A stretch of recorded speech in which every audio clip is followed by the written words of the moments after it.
Good afternoon, everyone. Miro Polzer here from the Digital Innovation and Digital Art for Climate Pavilion at COP27. Afternoon, everyone. Miro Polzer here from... Okay.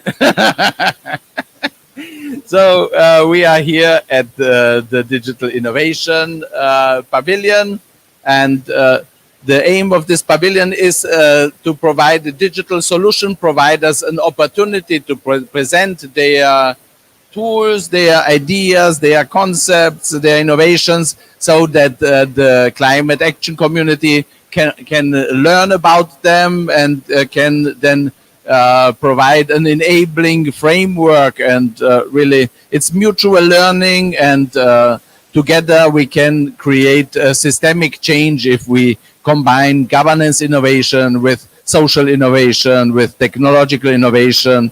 And I'm delighted to have Anne-Charlotte with us from Olio Sharing App, a very interesting initiative, and has won several awards, and happy to have you with us. Thank you very much for having us, Miro. It's a great pleasure for us to be here, and we're very proud to be partnering with the International Association for the Advancement of Innovative Approaches to Global Challenges in Glotcha. So here at COP27, it's my great pleasure to tell you about Olio, the food sharing app, how it works, and how we got to a community of 6.5 million users sharing locally on a daily basis. So starting off with an introduction about myself, I am the head of impact at Olio. I'm a founding team member. I've been there for 7 years. And so I'm in a great position to tell you about how the proposition was developed, as I've been there since the very early days. Starting off with our founder story. Olio was created when one of the co-founders was moving back from Switzerland to the UK. And as she was packing all her boxes, what she realized was that the removal man did not want her to put any of her food in the boxes. Tessa is the daughter of a dairy farmer, and to her, it was absolutely inconceivable to throw away food. So she tried to give it away to her local neighbors, but unfortunately didn't succeed because they were not around. And she ended up actually smuggling some of the food in her carry-on, thinking that it was probably illegal for her to do that, but it felt much worse to throw away the food than to try to bring it back with her. So as a result, when she arrived back in London, she talked to her co-founder about the story, about how it just didn't seem right that there wasn't an easy way for her to give perfectly edible food to her local neighbors. Her friend, who is now her co-founder, Sasha, really thought that was a massive problem. And together they started investigating the issue of food waste, of food sharing, of food distribution. What they found was absolutely horrifying. They knew that they needed to share food. So they came up with an idea of food sharing app, something that would allow people to not find themselves stuck with food they couldn't give away and having to throw it out. In their research, they were horrified to find that 1/3 of all food produced never gets consumed. That means that with all the water, the labor, the resources, the land goes to waste. In fact, every year it takes a surface greater than China and Mongolia combined to grow food that is actually never consumed. So food waste is an issue of scale, but it's also an environmental tragedy. If food waste in terms of global warming was a country, it would be the third largest emitter, only just sitting behind the US and China, the third largest. That's quite a huge number, which makes it great that this year, finally, COP27 has a food pavilion talking about food waste and the magnitude of its effect on the environment. And not only food waste is a huge problem of environmental significance, it's also an enormous social problem because globally, over 800 million people are not fed sufficiently. That means that 1 out of every 9 of us goes to bed hungry. And it's easy to think that this only happens in developing nations, but it's not the case. In the UK, there's over 8 million people suffering from food poverty. Over half of those are in food insecurity, meaning that they don't know where their next meal is coming from. So the image is quite bleak, but unfortunately, if we look into the future, it doesn't get any better. With the population growth predictions, there's an estimated requirement for a 50% increase in food production to accommodate the 2.5 billion more people coming to the world. And right now, we don't really know how we're going to manage to feed this new coming population and new coming demand for food. So things are not looking great, but you can look at it from two angles. The glass half empty, which is we don't know how we're going to get there. But the glass half full is that every single one of us can make a huge difference by sharing the food that normally goes to waste. In the UK, over 60% of food that's wasted is wasted in the home, meaning that's you and I. So by only downloading an app and making your food surplus available to your community, you could do something really significant. And that's what Olio is doing. To date, we have enabled the sharing of 75 million portions of food. And what's really important in this is that not only the food is shared, but at every single time a listing is picked up, neighbors meet in their local communities, meaning that they build networks that support each other in environments that are typically very lonely, where people are not so well connected. How we're doing to date? Well, since starting in 2015, we have now reached 6.5 million users globally with successful exchanges in over 62 countries. And this has happened through a lot of blood, sweat, and tears, but also thanks to our 120,000 amazing volunteers. And we really wouldn't have been able to do this without the community supporting us throughout this project. This is off. Slight technical moment. Carrying on, talking about how Olio has grown drastically thanks to its fantastic network of 120,000 volunteers. Between volunteers who actively help us bring business surplus on the app and households, people like you and I who choose to share their surplus with their local neighborhoods, we really have quite a dense and frequent amount of supply that is added on the app on a regular basis.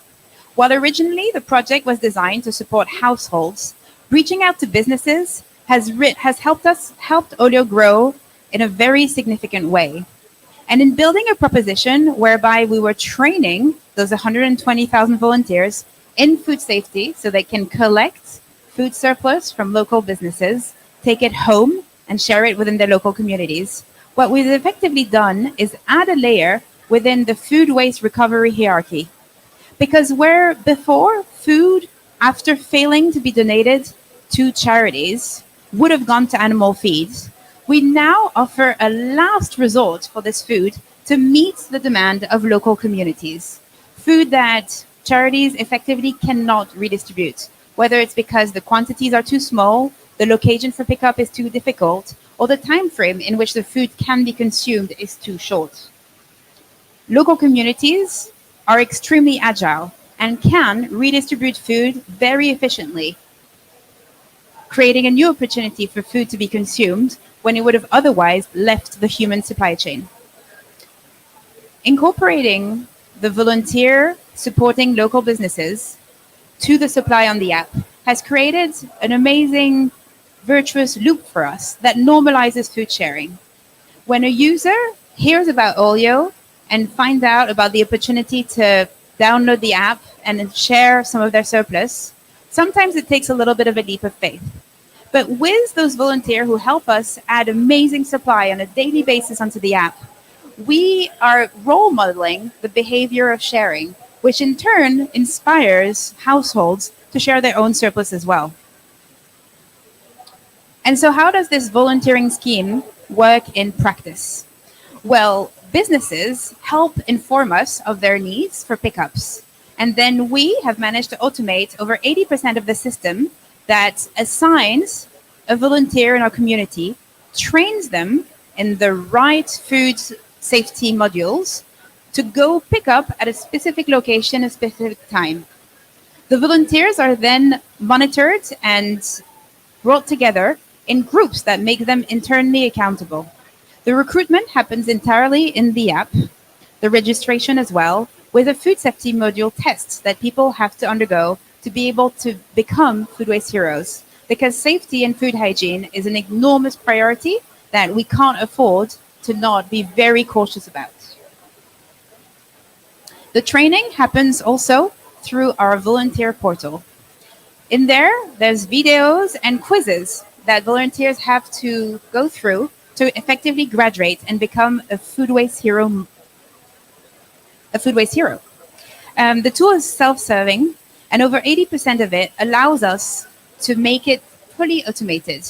This means that we can reach a tremendous scale and effectively manage quantities of volunteers that would have been very hard to do without the backend.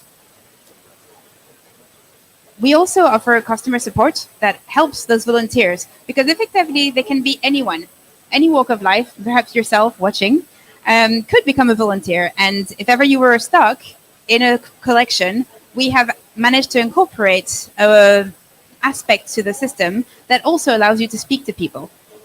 And what we did is really build in a very robust system whereby the whole channel from you applying or volunteer applying to becoming a food waste hero to the point where you've collected the food from a retailer, taken it home, and shared it on the app with the local community is all done very seamlessly. And this has been an incredible transformation for us. Looking at an example partnership that we've done with Tesco, a national retailer in the UK, you can see that the amount of CO2 emission diverted through those operations that were scaled thanks to this automation of volunteering is really tremendous. Our listings have grown significantly, and the number of food that gets picked up in local community also works, thanks to this virtual circle where the more free supplies that are on the app, the more demand effectively is triggered. We're very, very proud to date to have managed to meet 8 of the UN Sustainable Goals.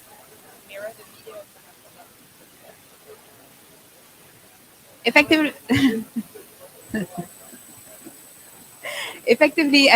so since 2015, we're really proud of our impact, where we have had over 19 million doorstep connections, which means that there's been 19 million. Some of them are repeat, of course, but a good portion are people who didn't know each other who meet through this intent of sharing their surplus, creating local community and fostering connections.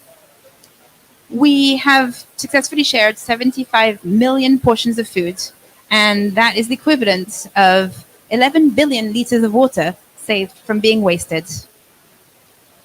Olio's vision is to reach to 1 billion sharers.